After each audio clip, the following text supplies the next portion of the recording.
Puji Tuhan, haleluya. Kita berjumpa lagi dalam renungan harian pada saat ini.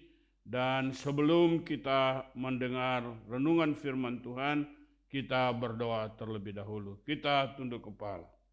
Segala kemuliaan, pujian, dan hormat hanya bagi-Mu ya Bapa. Pada saat ini kami panjatkan oleh karena besar kasih setia-Mu telah menuntun langkah hidup kami hari lepas hari sampai pada saat ini. Kami mau mendengar renungan firman-Mu, biarlah firman ini menjadi berkat bagi kami sekalian. Dalam nama Tuhan Yesus Kristus kami sambut dengan penuh sukacita. Haleluya, amin. Baik, puji Tuhan Bapak Ibu Saudara sekalian yang Tuhan kasihi, dimanapun Anda berada saat ini, kita sama-sama perhatikan renungan firman Tuhan dengan tema hidup dalam pimpinan roh, mencapai kesempurnaan roh, jiwa, dan tubuh. Sekali lagi, hidup dalam pimpinan roh, mencapai kesempurnaan roh, jiwa, dan tubuh. Nah, kesempurnaan roh, jiwa, dan tubuh ini menjadi target bagi semua umat yang percaya kepada Tuhan. Kita harus hidup sempurna. Mengapa? Karena Allah itu sempurna. Kita harus hidup kudus. Mengapa? Karena Allah itu kudus. Di dalam 1 Tesalonika pada pasal 5 ayat 23, firman Allah berkata demikian. Semoga Allah damai sejahtera menguduskan kamu seluruhnya.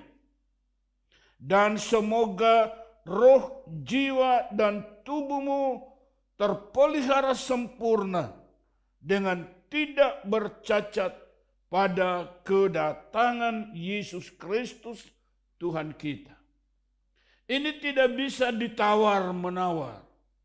Ini adalah rancangan dan kehendak Allah dalam kehidupan setiap kita sebagai umat Tuhan. Oleh karena itulah maka Allah menjadikan manusia itu segambar dan sepeta dengan Dia.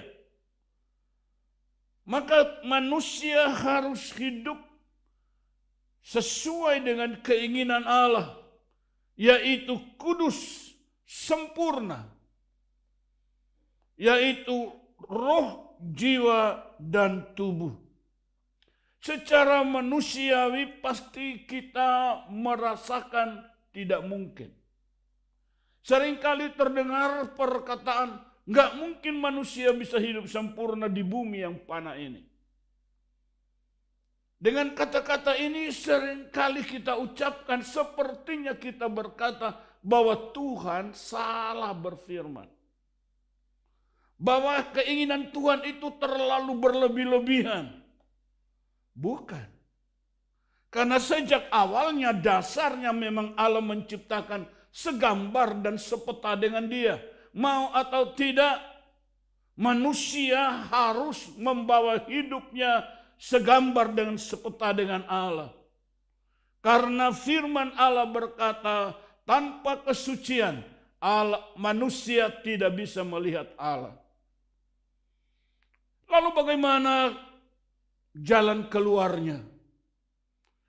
Oleh karena itulah maka Bapa mencurahkan Roh Kudus, mengutus Roh Kudus. Baru saja kita melalui Minggu Raya Ketuangan Roh Kudus. Untuk apa Roh Kudus? Untuk menolong manusia. Agar membawa manusia kembali sepeta dan segambar dengan Allah. Lewat pondasi yang sudah diletakkan oleh Yesus Kristus. Yaitu barang siapa yang percaya kepadanya akan diselamatkan. Tetapi lalu dilanjutkan oleh Roh Kudus supaya bangunan itu menjadi sempurna. Bukan berarti pekerjaan Yesus tidak sempurna. Tetapi manusia yang sudah ditebus itu seringkali masih jatuh bangun dalam dosa. Oleh karena itulah maka perlu ada penolong. agar supaya pekerjaan sempurna yang diletakkan oleh Yesus Kristus sebagai Tuhan itu dapat terjaga, dapat terpelihara sampai manusia itu kembali kepada Allah. Karena itu dalam kitab Galatia pasal 5 ayat 25 berkata, jikalau kita hidup oleh roh, baiklah hidup kita juga dipimpin oleh roh. Roh Allah sudah dicurahkan. Kita sudah peringati minggu hari raya ketuangan Roh Kudus. Tetapi apa artinya ketuangan Roh Kudus? Apa artinya kita penuh dengan Roh Kudus? Kalau ternyata kita tidak mau dipimpin oleh roh. Kalau kita hidup dalam roh, kita juga harus mau dipimpin oleh roh. Dan kalau kita dipimpin oleh roh, dijamin Anda dan saya pasti hidup sempurna dalam kekudusan. Mengapa? Karena roh itu memimpin kita kepada seluruh kebenaran. Seluruh kebenaran itu adalah jumlah dari kesempurnaan itu. Atau saya bisa balik, kesempurnaan itu jumlahnya adalah seluruh kebenaran. Nah, firman Allah berkata kalau kita dipimpin oleh roh, maka roh itu akan memimpin kita kepada seluruh kebenaran. Di dalam Yohanes pada pasal 16 ayat 13 berkata, tetapi apabila ia datang, yaitu roh kebenaran, maka ia akan memimpin kamu ke dalam seluruh kebenaran. Sebab ia tidak akan berkata-kata dari dirinya sendiri. Tetapi segala sesuatu yang didengarnya itulah yang akan dikatakannya. Dan ia akan memberitakan kepadamu hal-hal yang akan datang. Jadi supaya kita hidup di dalam kesempurnaan kesucian, jalannya hanya ada satu. Taati pimpinan Roh Kudus. Taati pimpinan roh dalam kehidupan setiap pribadi kita. Mengapa? Karena Roh Kudus itu akan membawa saudara dan saya kepada seluruh kebenaran. Dan seluruh kebenaran itu jelas. Itulah kesempurnaan. Nah, Bapak Ibu Saudara sekalian yang Tuhan kasih. Sebenarnya hidup sempurna dalam kekudusan itu bukanlah hal yang terlalu berat. Kita merasa berat oleh karena kita masih menyayangi keinginan-keinginan daging. Kita merasa berat karena kita masih kepingin hidup menyukakan keinginan-keinginan daging. Dan keinginan-keinginan daging itu bertentangan dengan keinginan roh. Keduanya itu bertolak belakang.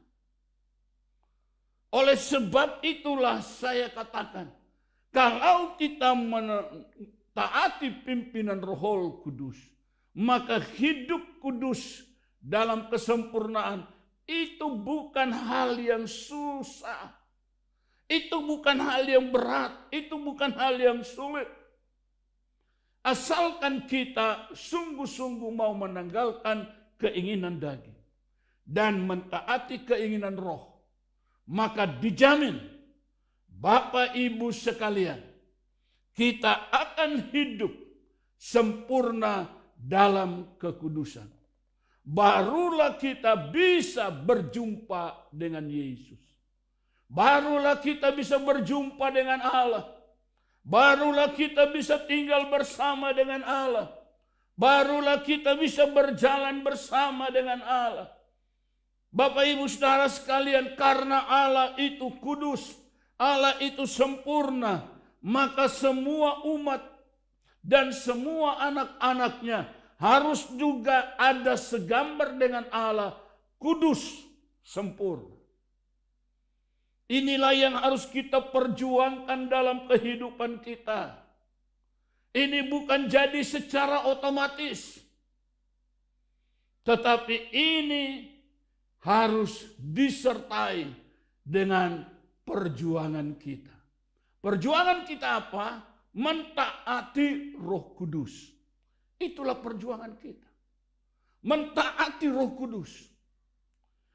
Kenapa kita harus berjuang? Karena Roh Kudus itu selalu membawa kita kepada seluruh kebenaran. Dan terkadang daging kita berontak. Terkadang daging kita tidak suka. Oleh karena itulah maka ini perlu perjuangan. Perjuangan kita dalam menyerah kepada pimpinan Roh Kudus, lalu kita bisa mentaati kehendak. Dengan demikian, maka dijamin Bapak, Ibu, Saudara sekalian, kita semua akan mencapai hidup sempurna dalam kekudusan tubuh, jiwa, roh. Semua akan terjamin di dalam rancangan dan kehendak Allah, sehingga akhirnya kita akan hidup bersama dengan Tuhan. Amin. Tuhan Yesus memberkati. Kita tunduk kepala, kita berdoa. Bapa, terima kasih, terpujilah Engkau kekal sampai selama-lamanya. Terima kasih buat firman-Mu pada saat ini. Tanamkan di dalam jiwa kami sekalian, supaya kami bisa berjalan dan mentaati pimpinan Roh, sehingga kami bisa hidup di dalam kesempurnaan kekudusan. Roh, jiwa, tubuh terjamin sempurna dalam kekudusan, sehingga kami layak menyambut kedatangan Yesus pada kali yang kedua dan tinggal bersama Bapa di surga kekal selama-lamanya. Dalam nama Tuhan Yesus Kristus. Haleluya. Amin. Puji Tuhan, sampai kita jumpa lagi pada kesempatan